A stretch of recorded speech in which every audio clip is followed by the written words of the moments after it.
Okay, so welcome everyone that's here and those that will watch this later online. Today we're going to be looking at plagues and the character of God.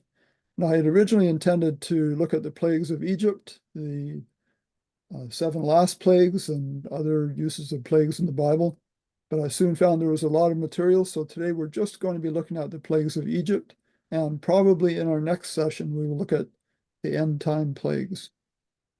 So, some principles that I think are good to review here. We need to start any study about God and what is like with some of these basic principles. And it's good to know what a principle is as opposed to, an action or something. Actions, what we do and say and think should be based on principles. Dictionary.com says for principle, a determining characteristic of something, essential quality. So I asked, in God's case, what is his essential quality? And that's pretty obvious in the Bible, 1 John 4:8. He who does not love does not know God, for God is love. Okay, so we could say, and I'm sure we'd agree, that love is God's essential quality. So everything he does is done with love, and that would include what he does, thinks, says about his enemies. So Luke 6:27. Okay, but I say unto you which hear, love your enemies, do good to them which hate you. That's a Okay, hard one. yeah. Um, but God said it. He wants us to do that, to love our enemies. So it's entirely reasonable and pretty much has to be that he would love his enemies. How does that verse, Luke 6:27, define enemies? Those that hate you. Yeah, I think that's pretty obvious. Greek and Hebrew even more so uses this kind of parallel structure where it says something kind of two ways. Love your enemies, do get good to them which hate you. And it's kind of two ways of saying the same thing, which helps to clarify what each one means. So we can say your enemies are them which hate you. Okay. So if someone hates me, he's my enemy, but that doesn't mean I'm his enemy if I don't hate him. I could love someone that hates me, and then I'm not an enemy to them, even while they're an enemy to me. Yeah, that's exactly right, isn't it? Because God does not hate anyone.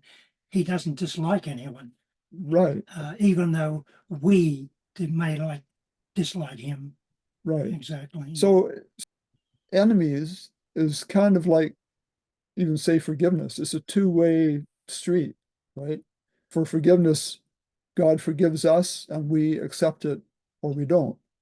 And we might have enemies, but we're not necessarily their enemy.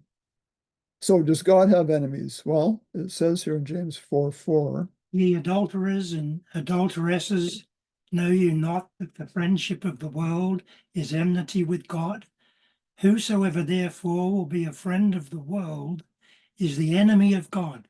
Okay, so God does have enemies. Well, that's what it says there, but Yeah. we know he doesn't really, because we're the ones who consider him the enemy. He doesn't consider us the enemy. How can he if he's loving? Okay. Um, I'm just saying. well, your enemies are those which hate you. So if there's people that hate God, they're his enemies. Yeah. Okay. But God is not an enemy to them. Oh, yes. Okay, Yeah. people can be an enemy to God, but God is never an enemy to anyone else. Okay. God has enemies in that there are people who don't like him, who hate him, but God is not an enemy to anyone else. So what makes the adulterers and adulteresses enemies of God? They're mentioned in that verse. It's because they don't have a friendship with God, and um they have other things in their life in place of God. And so, I mean, some of them actually are. I've actually heard people say that they hate God.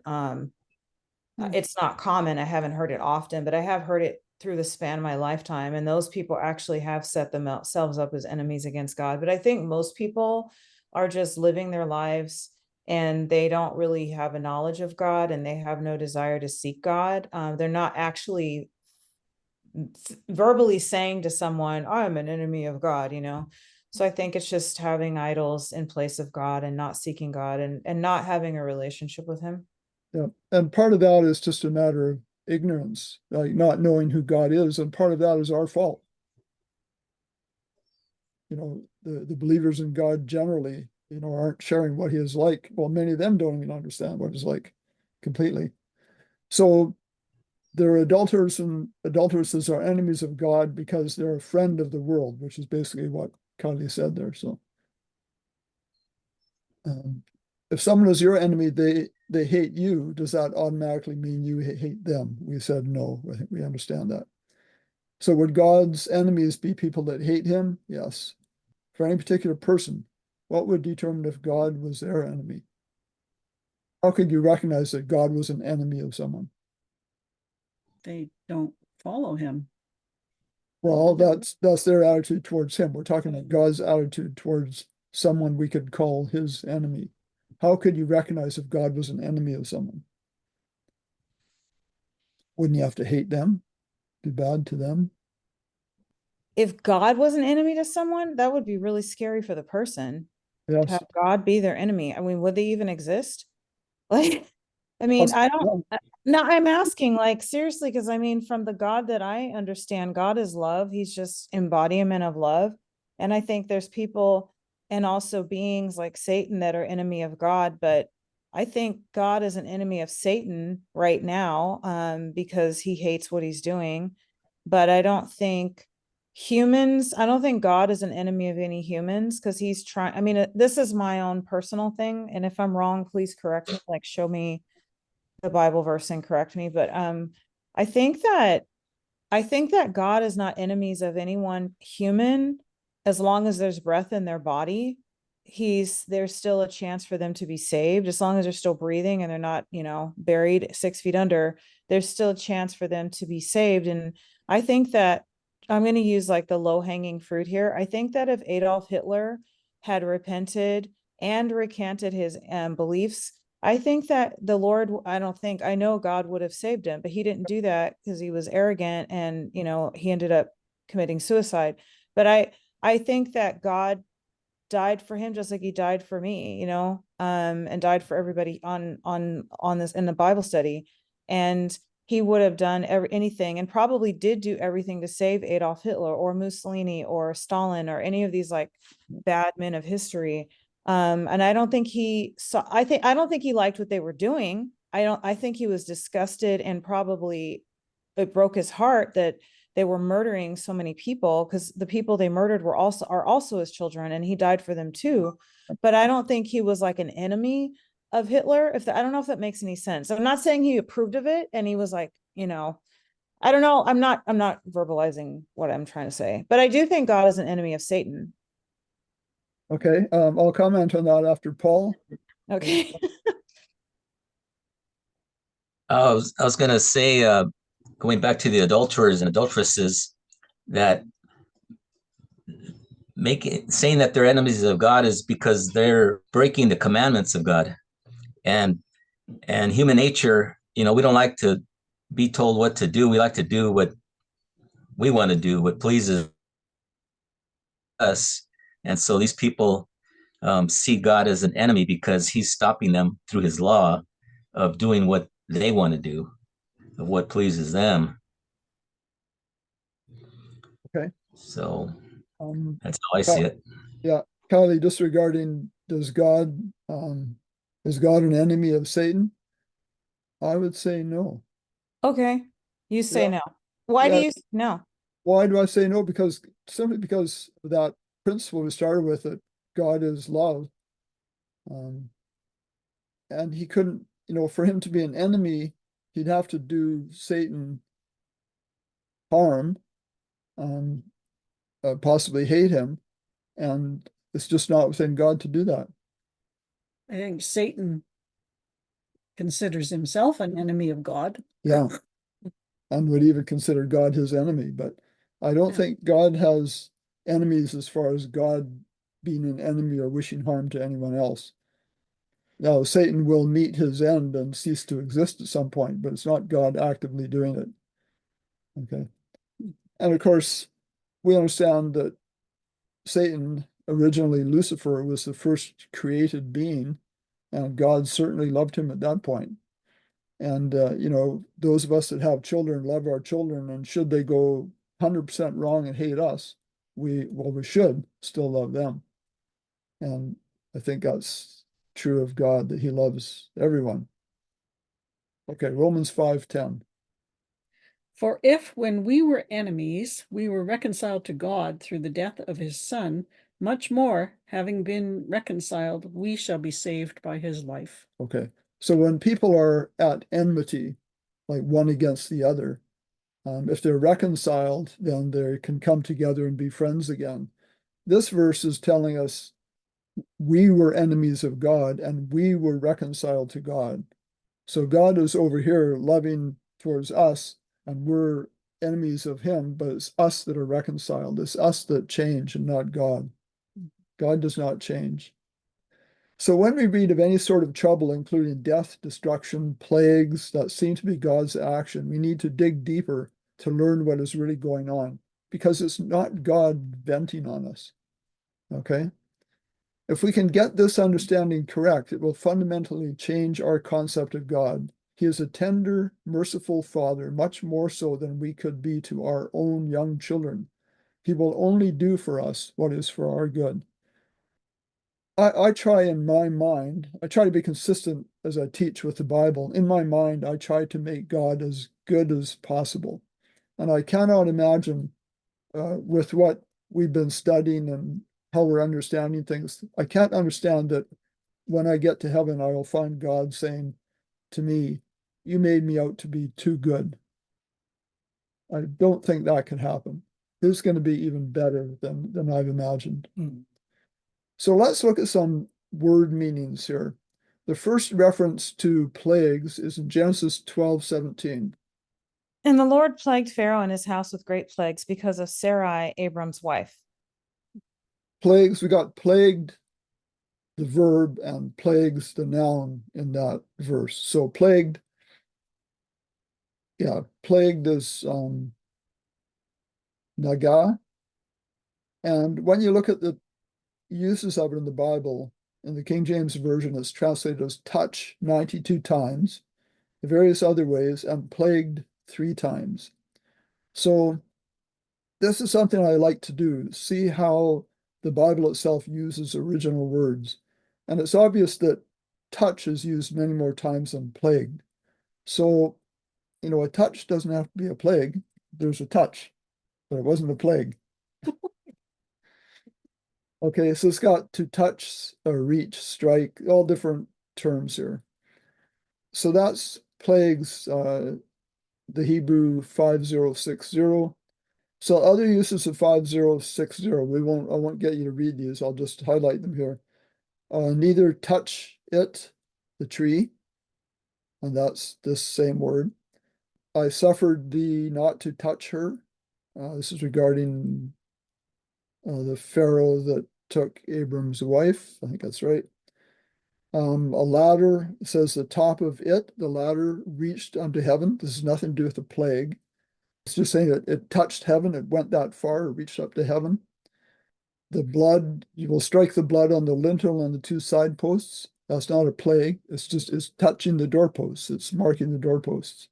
So those are other uses of this plague word, okay, which are much closer to the idea of touching than to plague. And now we can look at the noun, nega, whereas this one was Naga. naga. There it is, naga. Okay, so Genesis 12:17. Again, and the Lord plagued Pharaoh and his house with great plagues because of Sarai, Abraham's wife. So obviously plagued and plagues in that verse must be related, but plagued can mean simply to touch in various ways. In most cases, to plague does not mean what we think it does. Plagued is the translation in only 2% of uses of the original word. Okay, so 3 out of 150 is 2% of the uses are plagued. More often it's touch in various ways. So let's look at the 2 other uses of that word where it's translated as plagued. In Psalm 73:5, neither are they plagued like other men. And then 73, 13 to 14. Surely I have cleansed my heart in vain and washed my hands in innocence. For all day long I have been plagued and chastened every morning. He was plagued all day long. Does that mean he has sores all over his body, or there was hail falling on his head, or what? It does say the plagues were great, but again, a plague can just be a touch in some way. And I'm asking, it's not real obvious, but I'm asking, could that have been a plagued conscience? In Psalms? Yes. Yeah. For what purpose would a conscience be plagued? If I a think person so. was plagued with a guilty conscience, just thinking of Pharaoh because, he went to Abram and said, "Why have you done this to me?" And he was obviously disturbed. If his conscience was plagued, as I believe it was, or he wouldn't have done that, it was plagued in mercy to guard Pharaoh from sin. Okay, so here's Genesis 12:17 from the Remedy. Mercifully, the Lord sent warning to Pharaoh by allowing sickness to strike Pharaoh and his household because he had taken Sarai, Abram's wife. So you could equate, it doesn't use the word plague, but you could equate allowing sickness with a plague, certainly. And this was the case of Pharaoh who had taken Abram's wife, Sarai. And instead of plagued Pharaoh, sent warning to Pharaoh. Right, mercifully. Yeah. Mhm. But these plagues can actually be sent in mercy to help us to change our ways. Exodus 9:14. For I will at this time send all my plagues upon the heart and upon the servants and upon thy people, that thou mayest know that there is none like me in all the earth. Okay, so what is the purpose of sending the plagues in that case? Get their attention, wake them up. Wake them up to something in particular that they need to know. About Yeah. him. Right. Oh God. Yeah. And this is in the context of the Exodus, plagues before the Exodus. And you'd get that connotation from the plague sent upon his heart.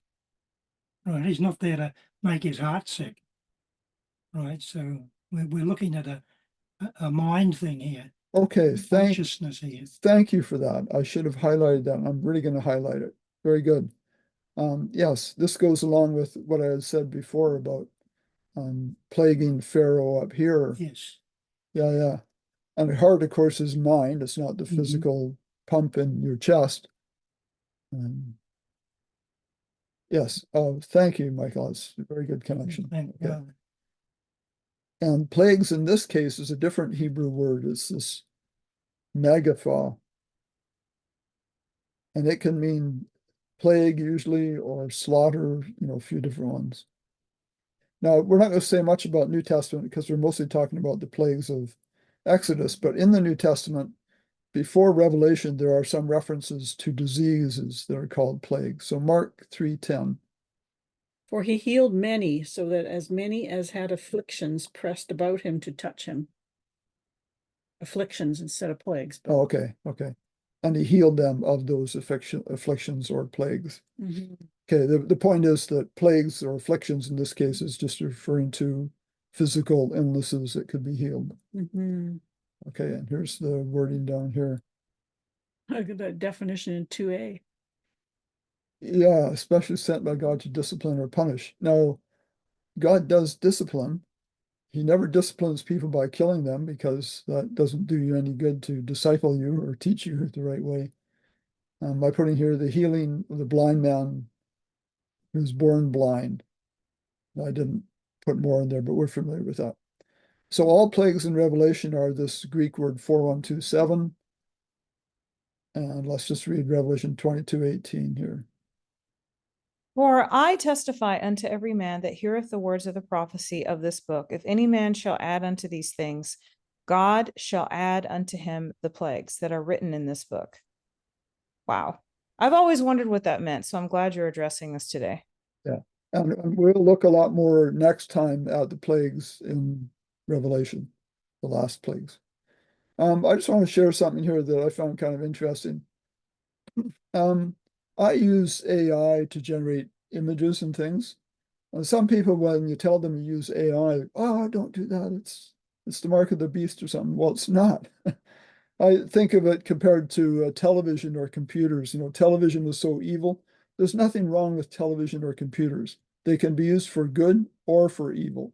Okay, they're only the device, that's all. And the same with AI. Now, you have to be a bit careful. They're feeding you information, and it depends what it is fed information from. So like I said, I make images sometimes. So I gave ChatGPT this input. Create a picture of Jesus sitting at a control panel with levers labeled war, famine, pestilence, and plagues. Jesus pulling on the lever labeled plagues. And why did I want that? Just to illustrate that, in fact, God doesn't do that. Okay, he does not do that. So I was going to do this kind of by contrast. The response I got was from ChatGPT. It said that image that I requested here could be misinterpreted in serious ways. It suggests Jesus is actively causing suffering, plagues, war, famine, which contradicts the portrayal of his character in the Gospels as compassionate, healing, and life-giving.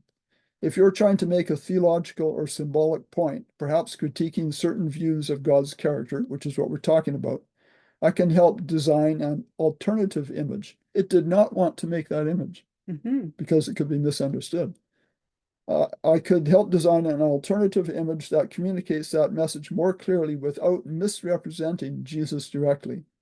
For example, an angel or symbolic figure, not Jesus, stands at a control panel labeled Consequences of Sin, with levers marked War, Famine, Pestilence, and Plagues. In the background, Jesus is shown interceding or weeping, highlighting his compassion. So ChatGPT was suggesting it could generate an image like this. Would you like an image like that, or should we revise the concept further? So my response was, please produce that image, but rather than an angel, Satan is pulling the lever Yes. labeled plague, Jesus in the background weeping. No, And that's what I was going to say. This is what they did. Not that, except this AI doesn't get things right. It's got the lever on pestilence instead of plagues. It's only got one lever in there. So I tried to get it to refine it, but somehow it hung up and wouldn't do it. But this is more realistic, right? So Yeah, I suggested the first one, and I was going to contrast with that with the truth, but very interesting that AI recognized the problem with what I suggested the first time. So And ChatGPT and AI gets all its information from the web, from Yes. other sources. Yes. So there must be a lot of good content on the web that shows Jesus in a good light, that he wouldn't do those things. Yeah. Not just your stuff, Yeah. but Now, if I had asked, content. say I had asked for create a picture of God sending lightning bolts on the Israelis, on the Jews or something, he might have done that because it probably has the concept from what's on the internet that God in the Old Testament would do such a thing, but Jesus in the New Testament wouldn't. Yeah. Okay. Yeah. But I found that quite interesting. Here is something I just learned this week. There is evidence that the translation of the Hebrew word Pesach into Passover may not be the best. And of course, Passover is the event that happens after the plagues in Egypt. That's what they're building up to. Okay, so this is from the Septuagint, which is the Greek translation of the Old Testament, which was actually written before the time of Christ, I believe. Okay, so it's got the Strong's numbers, the Greek that it was translated into, and then the English translation of that. And shall be the blood to you for a sign upon the houses in which you are there. And I will see the blood and shelter you, and there shall not be to you a calamity of the obliteration whenever I smite in the land of Egypt. So instead of Passover, it's got shelter you. So if God is sheltering, he is not destroying. I will go throughout the land of Egypt in that night, and I will smite every firstborn in the land of Egypt, both man and beast, and on all the gods of Egypt I will execute vengeance. I am the Lord. And the blood shall be for a sign to you on the houses in which ye are, and I will see the blood and will protect, or pass over in the King James, protect you. And there shall not be on you the plague of destruction when I smite in the land of Egypt. So these 4 paragraphs on the screen are all from an article from Maranatha Media. So the word the translators of the Septuagint translated Pesach, the Hebrew word which we have translated to Passover, in Greek to protect, they translated it that way. And that is why we see protect or shelter in English. Is there a reason why the King James Version translators didn't follow the Septuagint translators with protect, instead making it Passover? Besides tradition, I believe it was because they didn't think verse 12 made sense if verse 13 said protect. As it says, God will smite every firstborn. So how can God smite and protect? So you see up here, smite every firstborn, and then down here it's got protect. It doesn't, they don't jibe, they don't No. correspond. So that's why they would put Passover instead of protect. But we know that ancient Hebrew often uses active verbs to express what God permits and allows. Thus, he can smite by allowing Satan the destroyer to smite. And if we put blood on our doors, we will allow God to protect us from the destroyer. And then this article actually referenced a page on my website, I Create Evil, which deals with that thought. When God is said to harden men's hearts, to deliver them up to a reprobate mind, to send them strong delusions that they should believe a lie and the like, it is infinitely far from being meant of an efficacious impulse in God Almighty, that all those verbs, to harden, to blind, to deliver up, to send delusions, to deceive, and the like, are by an ordinary Hebraism only permissive in signification, though active in sound, is placed without all controversy. So this last paragraph is a quotation from Thomas Pierce in 1658 regarding, this kind of wording, active or passive wording. So this is an article from Maranatha Media, and they're just quoting this, which I also have on my website. So one thing I put in here, I didn't get to fill it in, but I think I can remember how to describe this. One reason that it sounds like God does a lot of these things, sending plagues, etc., is because there's little mention of Satan actually early on, like if you look at the history of the Israelites. And part of the reason for that, it's a very good reason. People back in those days, I guess they were afraid of their gods. The gods would send lightning bolts if they did wrong or whatever. So they would try to worship and appease every god. And we're going to see here in a bit that the Egyptians had like 1,500 gods or something. That's recognized in history. So people would worship any and every god. And if Satan was kind of mentioned very much or promoted, they would just worship him as another god. Mm. So there's a sense in which God takes responsibility, or at least it's worded that he does, because he doesn't want to give attention to Satan. I mean, people can worship, the god of the Nile or something like that, and that god is not a god at all. He's not going to do anything. It's just a figment of imagination. But Satan is not. And to worship him could get you into trouble, I guess. But that's kind of the reason there's little mention of Satan. So God is seen as doing many things that Satan actually has done. Okay, I'm going to explain something else that's just a theory from a fellow named Fred Wright. He wrote this in Behold Your God.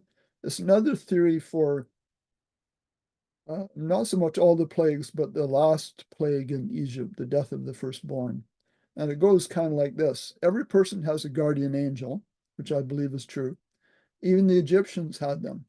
And, God is trying to protect life, preserve life, protect everyone. And let's just imagine that there's a guardian angel with every person, or at least in this illustration, standing at the door of every house on the night of Passover, Egyptian houses and Israelites' houses. So when God passes over, So you've got houses and God is passing over the house, like it's flying through the air is kind of the idea. He takes no action regarding the houses with blood. He just passes over them. He does nothing. For houses that don't, instead of just passing over, as it's going over, he sends a message down, a command, maybe via another angel, for the guardian angel guarding that door, that house with no blood, to stand down, to cease guarding. And then the house is vulnerable to the destroying angel. Okay, this is another way of explaining it. I'm not even saying it's right, but I like to look at the different options. When I look at just dictionary.com, current online dictionary for the pass, as in pass over, it's a verb and it can mean to let go without notice, action, remark, etc., leave unconsidered. He doesn't do anything about the houses that have the blood. It's the houses that don't where he takes action. He sends a command to remove the guard in honor of their free will choice to go after other gods. And here's one verse that kind of supports that, Isaiah 31:5. As birds flying, so will the Lord of hosts defend Jerusalem. Defending also, he will deliver it, and passing over, he will preserve it. That was mine, wasn't it? Mhm. Yeah, that's kind of the supports that idea. Okay, so there's different ways of looking at this, but let's consider here the hardening of Pharaoh's heart. Very important point. And I've got that described in more detail, and I've got some of it here on this page. So in one extreme, God is sovereign over every detail, and that would include whether they obey and follow God or not, even whether a person is saved or lost. Okay, so some people believe that's the way it is. God controls everything. Exodus 4:21. And the Lord said to Moses, when you go back to Egypt, see that you do all those wonders before Pharaoh, which I have put in your hand. But I will harden his heart so that he will not let the people go. Okay, so the idea here is that God hardened Pharaoh's heart, as suggested by what I said up here, so that God had to refuse to let the people go. God determined his actions and therefore his eventual fate. So one website commenting on that verse comments like this: clearly, this is an instance where God stepped in and prevented Pharaoh from making the decision. Okay. This is from a Christian website. If God controls our decisions, does this mean we don't have free will? Well, if God did control our decisions, we would not have free will. That's right. But I believe that he does not control our decisions. People will say God is in control. Well, God is in control of what God controls. There's that verse in 1 Corinthians 13 about recommending self-control. Well, God has self-control, but he doesn't control others. Okay, because we have free will, of course. So with the understanding that God respects the free will of others, that cannot be correct. However, it does present an apparent contradiction which must be resolved. Clearly, Scripture says all of the following. It says God hardened Pharaoh's heart in 1, 2, 3, 4, 5 verses in the account of the Exodus. It says Pharaoh hardened his own heart in 3. And it says another 3 times, Pharaoh's heart was hardened. The key to sort this out is to recognize how a heart is hardened. Understanding this case will help provide answers to the many questions that are brought up in regard to the sovereignty of God in specific situations. A hardened heart implies one that has become unchangeable. Okay, it's hard, it can't be changed in any way. We know that the decisions we make contribute to thought and habit patterns. The thinking becomes more fixed with each choice we make until we become set in our ways. God's role regarding Pharaoh was to present truth and leave Pharaoh free to accept or reject it. It is actually making the choice that makes it harder to later choose an alternative.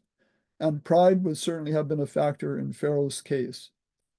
He said, I know not God. And in fact, the Pharaohs would regard themselves as God.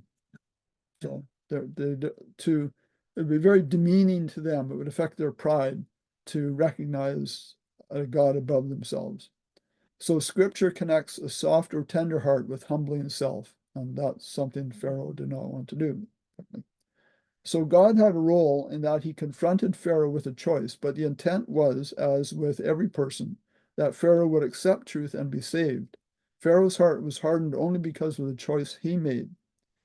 Had he made the opposite choice, the record would be that Pharaoh's heart was softened, even though God's actions would have been no different. We would then also read that God softened Pharaoh's heart. So God hardened Pharaoh's heart in that was the reaction that Pharaoh had to what God was doing. Right. But it was It God. was indirect. It was indirect. Yeah, Right. it wasn't directly hardened. There was a response to what God did that hardened his heart, not what God did directly. So I mentioned this before. Scholars commonly estimate that over 1,500 deities were worshipped throughout ancient Egyptian history. The plagues were directed more at the gods of Egypt than they were against the Egyptians themselves. And we'll see this in a few verses here. Exodus 12:12, Kylie. For I will pass through the land of Egypt this night, and I will smite all the firstborn in the land of Egypt, both man and beast, and against all the gods of Egypt I will execute judgment. I am the Lord. Okay, so you see what I've highlighted here. Against God, yeah. Okay, Numbers 33:4. For the Egyptians buried all their firstborn, which the Lord had smitten among them. Upon their gods also the Lord executed judgments. Okay, next one. Now I know that the Lord is greater than all the gods, for in the very thing which they behaved proudly, he was above them. Now therefore fear the Lord and serve him in sincerity and in truth, and put away the gods which your fathers served on the other side of the flood and in Egypt, and serve ye the Lord. Oh wow, he went all the way back to the flood. Okay. Psalm 106:36. And they served their idols, which were a snare unto them.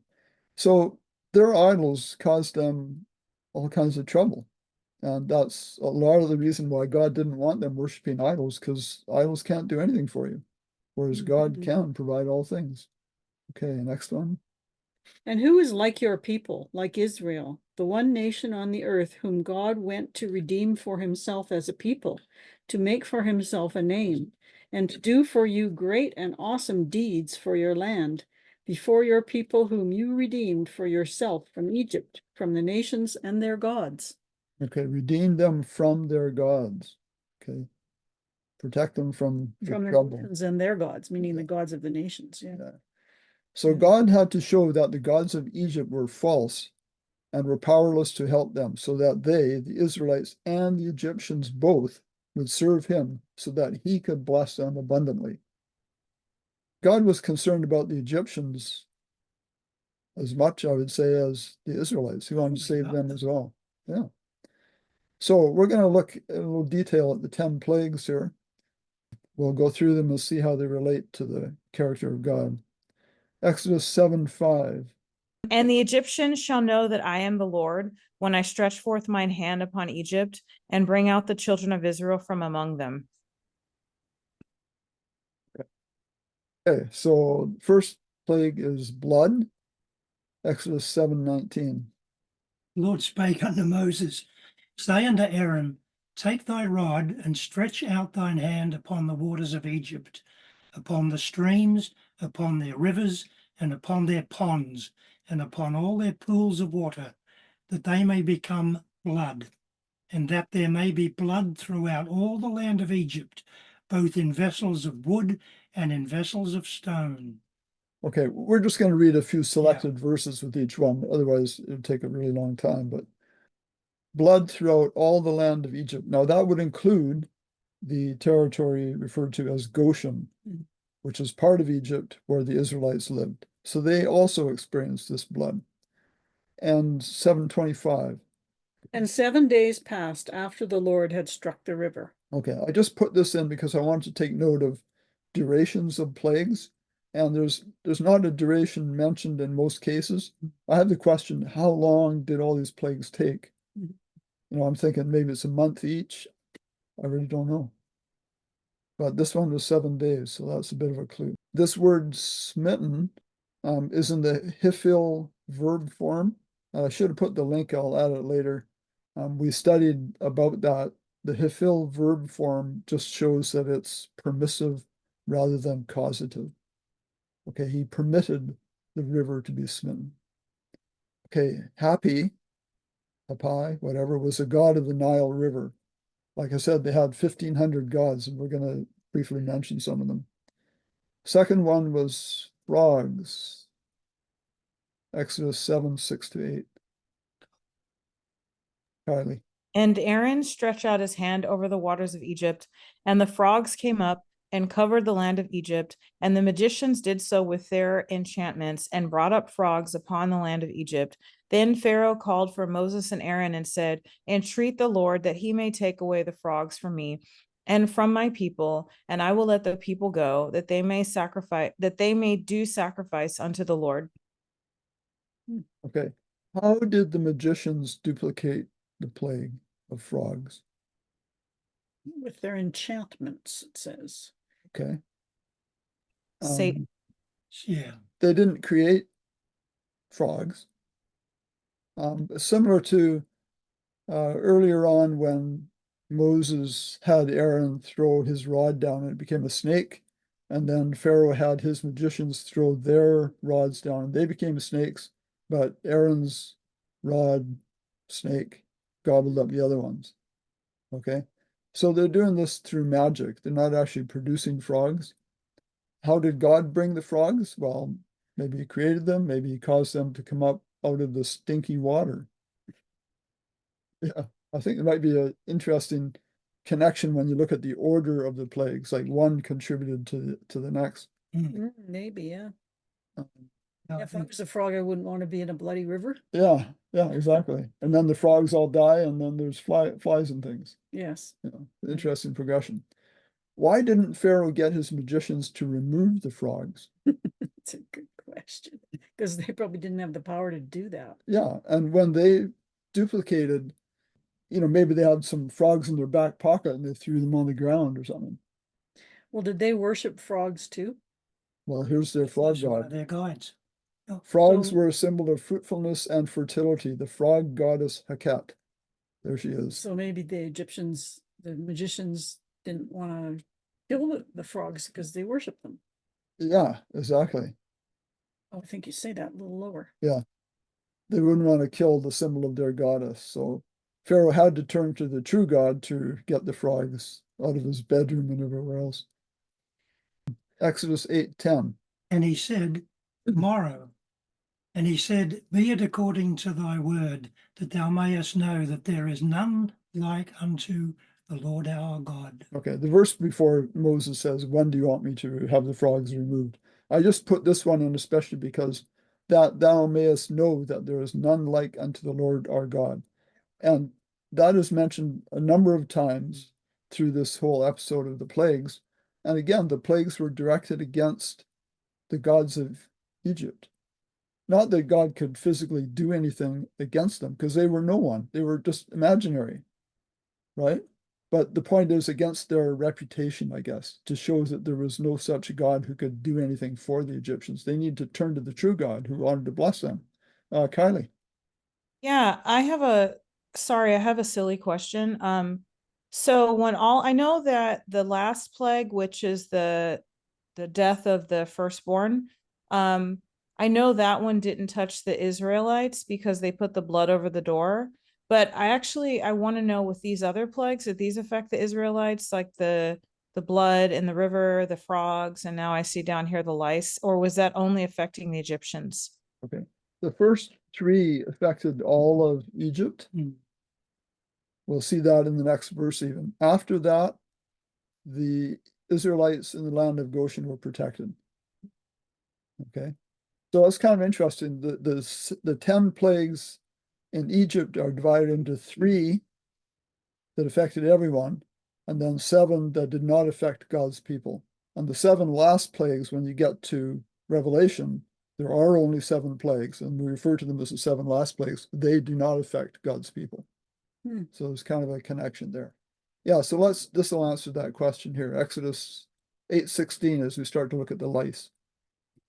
So the Lord said to Moses, say to Aaron, stretch out your rod and strike the dust of the land so that it may become lice throughout all the land of Egypt.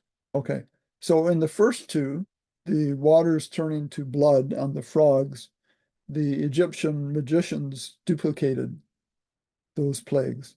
Now let's read Exodus 8:18 and 19 and see what it says about them. Okay. And the magicians did so with their enchantments to bring forth lice, but they could not. So there was lice upon man and upon beast. That's disgusting. Then the magicians said unto Pharaoh, this is the finger of God. And Pharaoh's heart was hardened, and he hearkened not unto them, as the Lord had said. Okay, so it says, and the magicians did so. Really, it should say tried to do so, because then it says they could not. Okay, they recognized. Now, Pharaoh didn't really recognize, he was most stubborn of all. But the magicians said unto Pharaoh, this is the finger of God. This is God doing this. Okay. They could start to see at that point that God was more powerful than their gods. Yeah, they had more wisdom than Pharaoh himself. Yeah, didn't they? yeah, exactly. Ultimately. So Seb, S-E-B, was the Egyptian god of the earth or dust, and he could not stop the lice. You know, a god of the Nile or the frogs or whatever should be able to control what he's a god of, right? But these gods couldn't do anything. Okay, and it continues like that. Okay, the flies here, Exodus, this is plague number 4. Else, if you will not let my people go, behold, I will send swarms of flies upon you, and upon thy servants, and upon thy people, and into thy houses, and the houses of the Egyptians shall be full of swarms of flies, and also the ground whereupon they are. And I will sever in that day the land of Goshen, in which my people dwell, that no swarms of flies shall be there, to the end that thou mayest know that I am the Lord thy God. Sorry, I am the Lord in the midst of the earth. Okay, so I've highlighted that again. This is the purpose of the big purpose of the plagues here. He will sever in that day the land of Goshen. So you've got, you know, the whole of Egypt and is separated the land of Goshen as far as it is not going to be affected by this plague of flies. So there's the answer to that question, Kylie. The first 3 affected the whole land, including Goshen, where the Israelites lived. But after that, Israel was spared. I will sever in that day the land of Goshen, is making a difference. So why did God not sever the land, protect the Israelites for the first 3 plagues? I have a theory. Okay.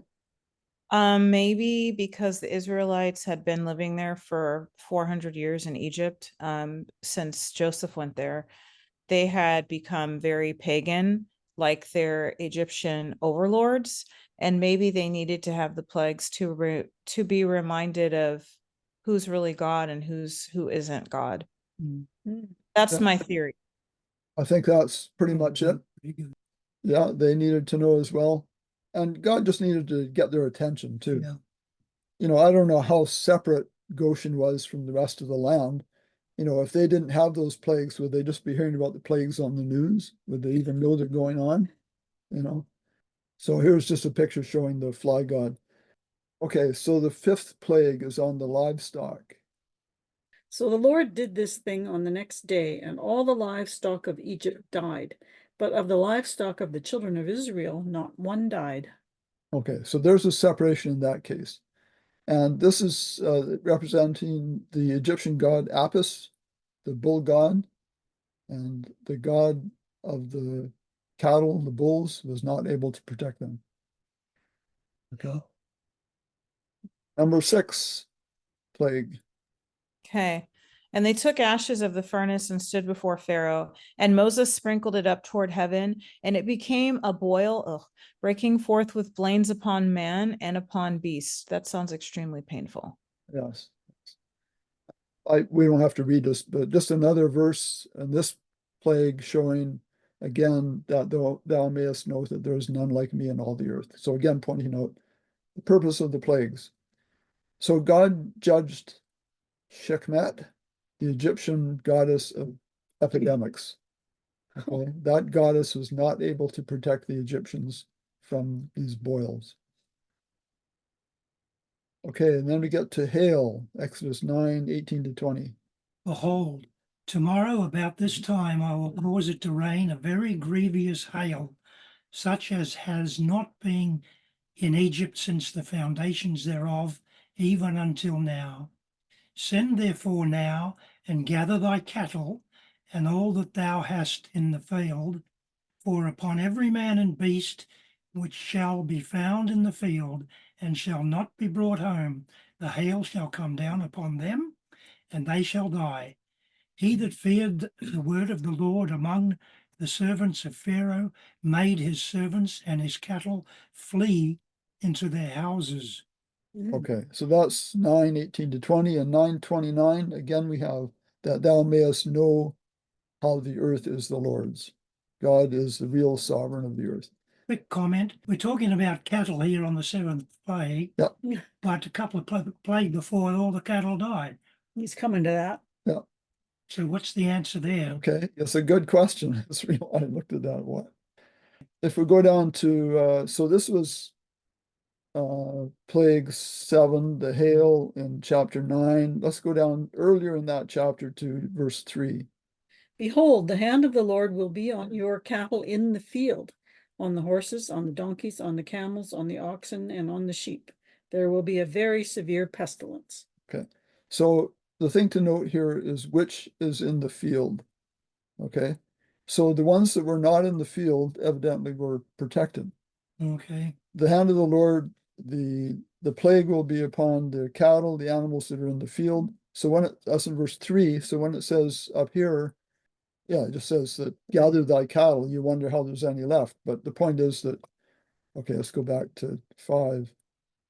Of the cattle of all the cattle of Egypt died. So that would be all that are In the field. referred to here, all that are in the field.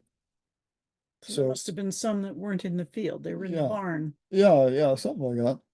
Yeah, I often wondered that too. Like, thought they're all dead. How can there be any more? I know, yeah. But that's a logical explanation. Obviously, we don't know all the details and everything. Yep. Another verse that definitely relates to the death of the cattle, and that is Psalm 78:48. He gave up their cattle also to the hail and their flocks to hot thunderbolts. Wow. Okay, so he gave up their cattle. He gave up is like in Romans 1 and verses 24, 26, and 28, all say things like he gave them up to vile affections, he gave them up to this and that.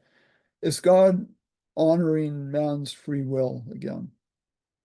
In this case, the plague of hail, the Egyptian gods that were judged were Nut, the sky goddess, Seth, the god of storms, and Shu, the god of the atmosphere, and maybe other ones. Like I said, they estimate they have 1,500 gods. Okay, plague number 8 is the locusts, Exodus 10:4. Else, if thou refuse to let my people go, behold, tomorrow I will bring the locusts into thy coast. Okay, and then 10:7. Then Pharaoh's servants said to him, how long shall this man be a snare to us? Let the men go, that they may serve the Lord their God. Do you not yet know that Egypt is destroyed? Okay, the point here is that Pharaoh's servants understood the situation very well Yeah. and tried to convince Pharaoh Israel is being destroyed. I mean, they were obviously affected too. Well, they became aware after the third plague. Right, we saw that earlier on. This is just another case of them being quite aware and trying to convince Pharaoh. But every decision he made, I know not the Lord, I will not let Israel go. Every time you make a decision over and over on one point, it reinforces your thinking in that way. Okay, he was just digging a deeper hole for himself and he couldn't change his mind. Exodus 10:12. And the Lord said unto Moses, stretch out thine hand over the land of Egypt for the locusts, that they might come upon the land of Egypt and eat every herb of the land, even all that the hail hath left. Wow. Okay. So some more Egyptian gods. Sirus, the god of crops. Serapi, protector of crops. were not able to take care of the crops. Hmm. Okay, showing their impotent gods are just not being very effective at all. And then we get darkness, plague number 9. And Moses stretched forth his hand toward heaven, and there was a thick darkness in all the land of Egypt 3 days. So there's a duration there. Yes, yeah, another one. Mhm. The first one we saw was 3 days. 7 days. 7 days, okay. Quite possibly there was a period of time between each plague. Yes. Okay, so darkness. So Ra was the Egyptian sun god, and evidently he wasn't being very effective for those 3 days. It No. was darkness. Like, Mhm. Ra, have you gone to sleep? And then we come to plague number 10. And all the firstborn in the land of Egypt shall die, from the firstborn of Pharaoh, who sits on his throne, even to the firstborn of the maidservant who is behind the handmill, and all the firstborn of the beasts. Okay. And again, Exodus 14:4, that the Egyptians may know that I am the Lord. Okay, I might even miss some. There's obviously several verses showing the purpose of the plagues is that the Egyptians and Israelites to some degree would turn away from those false gods and turn to the true God. So in this case, God judged Haget, the Egyptian goddess of birth, and Min, the god of reproduction. There would have been some turning away, because otherwise you wouldn't have had a mixed multitude, Right, right? It's just we don't see that here. sure. Yeah. Well, even we've seen how Pharaoh's servants, these are not Yes. just the common people. Pharaoh's servants Mhm. recognized what was going on. So many of the people eventually figured out that the Egyptian system was not the best one. Okay, Psalm 78. Psalm 78, we quoted from that before. It has a number of things to say about the plagues here. 78, 49 to 50. He cast upon them the fierceness of his anger, wrath, and indignation, and trouble, by sending evil angels among them. He made a way to his anger. He spared not their soul from death, but gave their life over to the pestilence. Okay, so he gave their life over. He wasn't doing it actively, but he gave them up to He what was permitted going it, on. allowed it. This word cast is the Hebrew word shalak. And actually on this page on my website, what does God sent mean? I discuss shalak and nathan, another Hebrew word, and how they're very often used in the permissive sense. He permits things to happen. So he simply gave their life over. So in all these plagues, could we say that God gained the victory? It would be a bittersweet one, wouldn't it? Because there is people dying and Animals don't. yes. So That's true. the Destroyed. land is completely ruined. It's even now, it's never come back to the way it was. Yeah, today. and actually I read something that Egypt is an area that has lots of diseases, Yeah, even now. yeah. Yeah. Don't know what the connect, well, it's related to what happened back then. Deuteronomy maybe. 28. I mean, that's all diseases of Egypt. Mhm. We have the same diseases today. Right, right. But I think even now Egypt is particularly disease ridden. Yeah. It's a pretty well ruined nation. So he gained Yeah. the victory, I think, in this sense. And okay, let's read Exodus 18:11. Now I, Jethro, know that the Lord is greater than all the gods, for in the very thing in which they behaved proudly, he was above them. Okay, so this is Jethro, Moses' father-in-law. And after hearing all these accounts from Moses and maybe through whatever other means, he recognized that God was greater than all the gods. I mean, he could see God's victory over the gods of Egypt. So the 10 plagues were not so much a display of God's power, just his raw power, but of his supremacy over the Egyptian gods. In fact, a lot of the times he showed his supremacy because he could, through Moses, stop the plagues, whereas the Egyptian gods could not. Moses had, or Pharaoh had to go to Moses and say, please entreat the Lord for me that whatever would be removed. In fact, the plagues could only happen when God stopped using power to restrain what Satan had prepared to destroy them. Okay, so God only sent the plagues in the sense that he stepped back and allowed them to happen. And in fact, it was Satan who was sending all these plagues, actively sending them. But he couldn't send them until God stopped using power to restrain them. Satan wanted to destroy the Israelites so he could prevent the Messiah from coming. If he had to destroy all the Egyptians at the same time, he didn't care. Mm. There was no love lost on them. So God wanted Egypt and Israel to understand that it is the only one true God, so they would turn to him, not for his sake, but for theirs. Okay, God is totally other-centered. Okay, a question about the 10th plague. Why just the firstborn? Why was it only the firstborn that were affected? The firstborn was often, well, in Israelites, they were the ones that inherited more than the others. I don't know why was it the firstborn Okay, we're talking about the firstborn of Egypt. Yeah, of Egypt. I don't. Being the firstborn, that must have included in every house, because in every house there is a firstborn.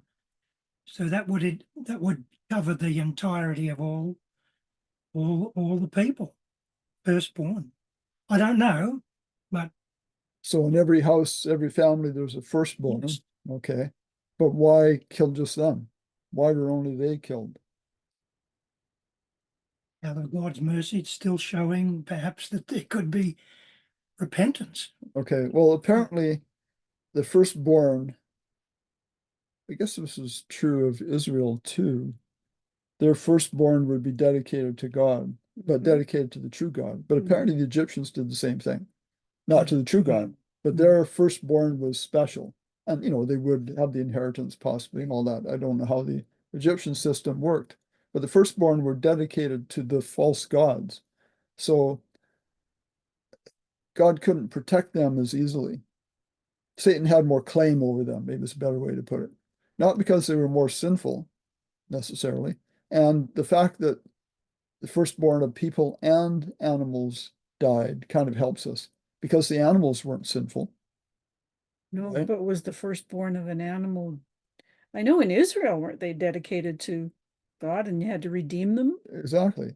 And I think But that, maybe they were doing that in Egypt too. yeah, I think it's the same or very similar situation where the firstborn were dedicated to Satan ultimately. Okay. I have a question about Yep. this. Is it the firstborn male or is it the firstborn period? It just says This firstborn is in the firstborn. account of the plagues. Yeah. Okay. Well, it's only the firstborn male that's dedicated to God. Yeah, The that's what first females weren't. In Israel. Yes, Right. so it would be Right. the same here. Well, maybe. I mean, it's a different Well, system. So suspecting so. yeah, could be. So the firstborn were dedicated to the gods, and that made them more vulnerable.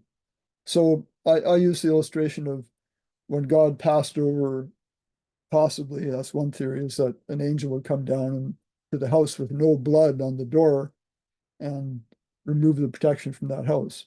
But we talk about every person having a guardian angel. So it could be that all the guardian angels were given instructions whether to guard or not for each individual. And in the cases of the firstborn, uh, they could not continue to guard the firstborn because of their dedication to the gods, or the fact that they were dedicated to the gods. Hmm. Another question we could ask is, why would Satan be killing the Egyptians? Weren't they kind of on his side? No, he wants to kill everybody. Yeah. Care. Yeah, he hates people, and his ultimate goal, his greater strategy was to kill off the Israelites. Mm. But if he had to kill off the whole nation of Egypt to do it, he was fine with that. Even though they were born into a false system, they're still made in the image and likeness of God. Right? Yeah, Yeah. that's And true. that's why Satan hates humans or humanity. Yes, yes. Okay, so we're pretty much at the end. I just put this down here And it doesn't go right through to the end, I don't think, but it's just interesting to look at this progression of the plagues. First was the Nile was turned to blood, and then we reasoned frogs might want to get out of the river. Not a very, The ponds and. yeah, not a very pleasant place. So they marched up into ultimately Pharaoh's bedchamber and everything else. They die off, and then you've got lice and flies which spread disease, and then you've got diseases on livestock and boils on the people. It's kind of a natural progression. Number 7 is the hail, so that you can't see that as part of this progression, I don't think. I think a very good case has been made in the past that the first one triggered just natural result from, you know, dying frogs and all these things happening, just like that progression shows. Yeah, yeah. I've never thought of this before about the progression of one possibly contributing to the next. There's cases made of that, right? Yeah, I'd never heard of that, but I just noticed that this time. Thank you for watching.